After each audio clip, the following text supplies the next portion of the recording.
Indian രാഷ്ട്രീയത്തിൽ ആദ്യമായി പരാജയപ്പെട്ട പ്രധാനപ്പെട്ട നേതാവിൻ്റെ പേര് ഡോക്ടർ B.R. അംബേദ്കർ എന്നാണ്. എവിടെയാണ് പരാജയപ്പെട്ടത്? മുംബൈ നോർത്തിലാണ്. എന്നാ പരാജയപ്പെട്ടത്? 1952 ആദ്യത്തെ പൊതു തിരഞ്ഞെടുപ്പിലാണ് പരാജയപ്പെടുന്നത്. രണ്ടാമത്തെ തവണയും പരാജയപ്പെട്ട നേതാവിൻ്റെ പേര് B.R. അംബേദ്കർ എന്നാണ്. 54 ഭണ്ഡാര എന്ന കോൺസ്റ്റിറ്റ്യുവൻസിയിലാണ്. അത് രാഷ്ട്രീയമായി ശരിയായിരുന്നോ? അംബേദ്കറിനെ പോലെ ഭരണഘടനയുടെ രൂപം തന്നെ തയ്യാറാക്കിയ ഒരു മനുഷ്യനെ പരാജയപ്പെടുത്തിയ തിരഞ്ഞെടുപ്പാണ് ഇന്ത്യൻ ജനാധിപത്യം എന്നുള്ളത് മനസ്സിലാക്കണം. അപ്പോൾ അതുകൊണ്ട് എല്ലാ രാഷ്ട്രീയമായ തിരഞ്ഞെടുപ്പുകളും വിധികളും രാഷ്ട്രീയമായി ശരിയാണ് എന്നെനിക്ക് അഭിപ്രായമില്ല.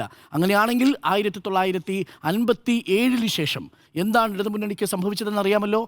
സദ്ഭരണം കൊണ്ട്, ഒരു ഗുഡ് ഗവേണൻസ് കൊണ്ട് വോട്ട് സമാഹരിക്കാമായിരുന്നെങ്കിൽ EMS തുടർച്ചയായി വീണ്ടും അധികാരത്തിലിരിക്കുമായിരുന്നു. ഏറ്റവും മികച്ച സർക്കാർ എന്ന് ഇപ്പോഴും ഇടതു സർക്കാരിനെ കുറിച്ച് 1957 സർക്കാരിനെ കുറിച്ച് പറയുന്നു.